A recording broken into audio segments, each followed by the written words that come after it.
Yeah, it's you. Why?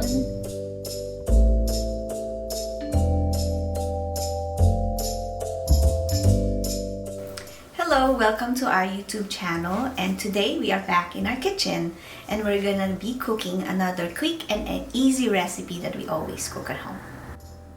So here are the ingredients. You would need chicken, 30 ml of soy sauce. You will need onion. This one will cut into rings later. You need cooking oil, and you don't want to forget your calamansi or your citrus. So you have three options here. You have the fresh calamansi. What we always have is the frozen one. This is Manila Gold Pure Calamansi. So in this case, in this recipe, with the 30 ml of soy sauce, you would need a packet of Gold Pure Calamansi. Or if you don't have this, they have this in Island Pacific Filipino store. This one is in Seafood City that you could find it. So if you don't have those two that I first showed you, you could also use this one. We found this in Seafood City, and you would only need 30 ml of this one. You could add some ground pepper to taste. It depends on how much you want. So let's start with marinating our chicken. So I have the 30 ml, again, soy sauce, the calamansi. Could add a little bit of pepper. You could marinate them one side at a time. Set it aside on the here. Just do that. After preparing the marinade and putting our meat, you could set it aside, put it in the fridge overnight, the better, or an hour before you fry it. Hello, and we're back. While we are marinating the chicken, VG here will explain or show you how he cooks our ginisang ampalaya. Me? Yeah, it's you. Why me?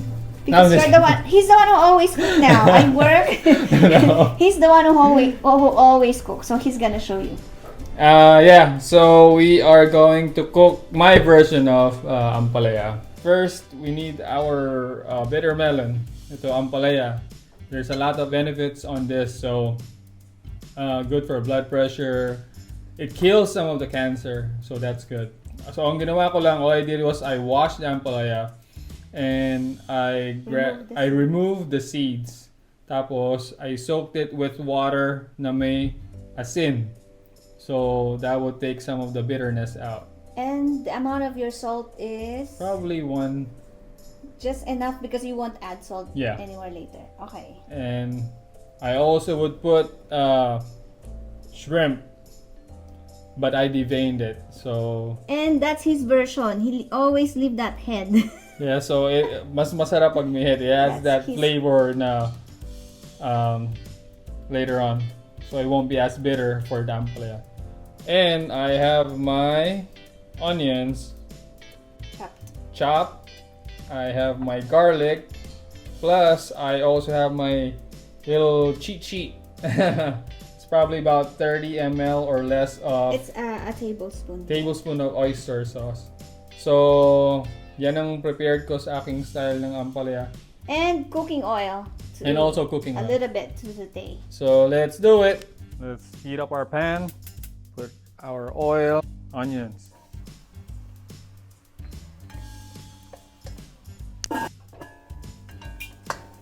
We add the garlic now. So check our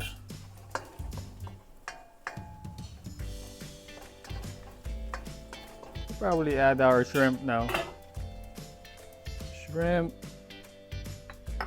We'll cover it up and we'll check it later. Let's check our shrimp. Uy. Masunog sila. Don't want that. No. Get. You know. Look at that color. Yummy yum. We could probably add a little bit of oyster sauce now and water. A little bit for now.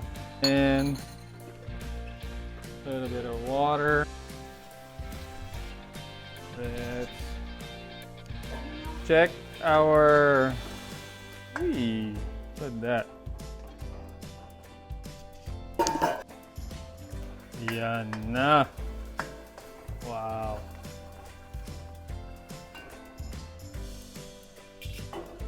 I like it as brown as like that. We could add our bitter melon.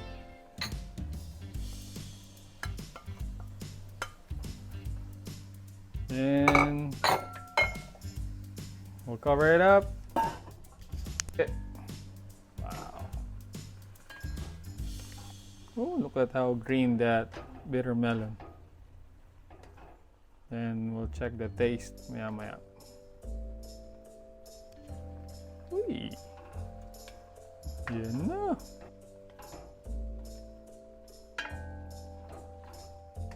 I'm gonna add a little bit of salt. So What can you say about the salt? the salt is Himalayan salt po, mga kapatid. Can we learn something? Yeah. It's more healthier than your average regular salt. So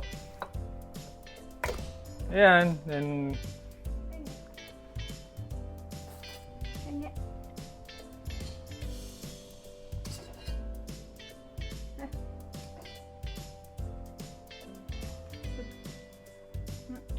Very good.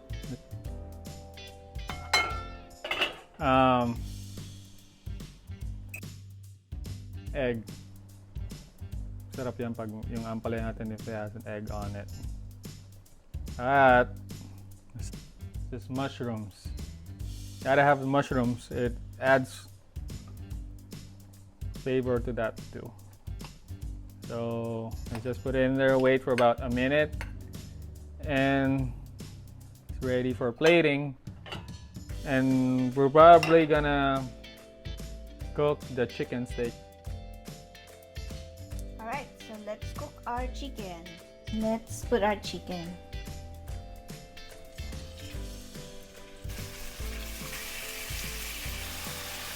So how long did we marinate this? Minimum is about an hour. Overnight would be the best. I like cooking this kasi you marinate it and then you could do other errands or other chores. So you let it cook, produce its own juice, and let it fry itself. So we're gonna cover and put it in low medium.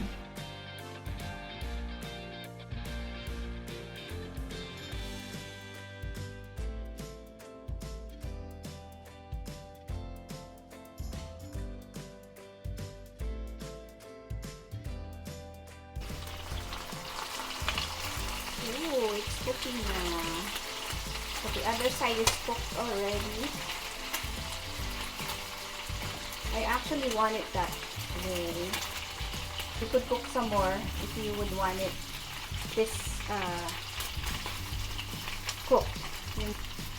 And yun talagang nagtuyo. Natuyo yung sabaw. So, sarap ng amoy, bango.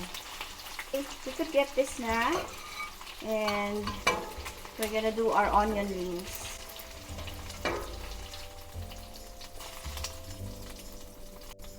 Here are the onion rings. So, you could saute garlic as well to make it even more flavorful. Or, you could just do the onions just like what I'm doing now. Check lang natin if it's doing okay. Yeah, doing good. So, konti na lang. Konting luto pa. Okay, so luto na ang ating onion rings.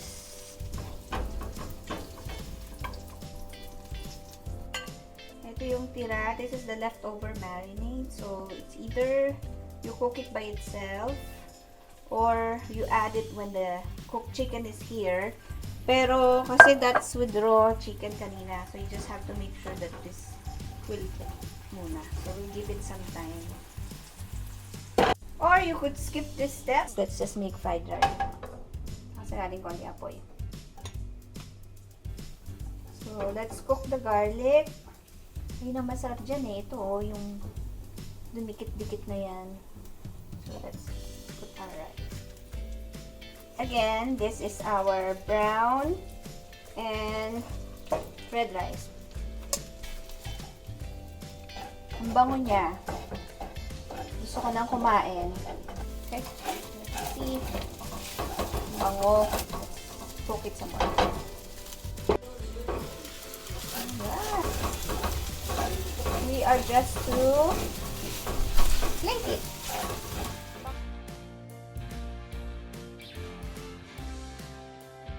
Hi, we finally finished cooking our bitter melon ampalaya, chicken steak, and brown rice a la fried rice. And I'm very excited because I'm very hungry. Yeah. So, we try to cook ampalaya once a week. We either cook it this way or we just simply boil it. We believe in its health benefits. So it's really good. And then the beefsteak, you just follow the Chicken steak. yeah, chicken steak. With the chicken steak, you just follow the measurement, or if you want it saltier, kasi kami we watch our sodium talaga. We cook matabang, less salty here at home. So kayo na lang mag-adjust. You could add salt or more soy sauce or So let's try. no further ado, Scooby-Dooby-Doo. Yeah. The chicken is moist still, but of course you could make it crunchier. At they match. Ampalaya is good. Not bitter. Saka she wants it parang almost half cooked. And Kayla wants it full cook. So I have to make sure it's in the medium. So, or else. Pero it's good. With shrimp. And with this fried rice. To make both happy. Yung ampalaya, it's less bitter. She's the one who have discovered, or probably he googled it, on how to make it less bitter. So yung trick na pinakita niya kanina, that's how he does it, and it really works. Kasi hindi siya mapait. I put mushroom on it. Sarap yan. Once it's cooked na, you just cut mushroom. Tapos put it in a pot. You don't have to boil it for that long. Just put it in there.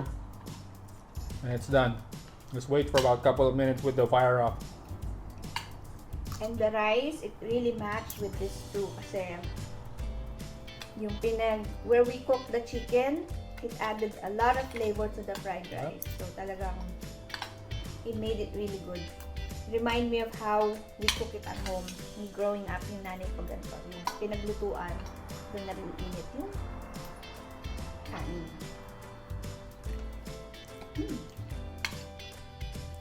So may shoutout ka pala. Huwag makalimutan. Shout out to Ayok TV,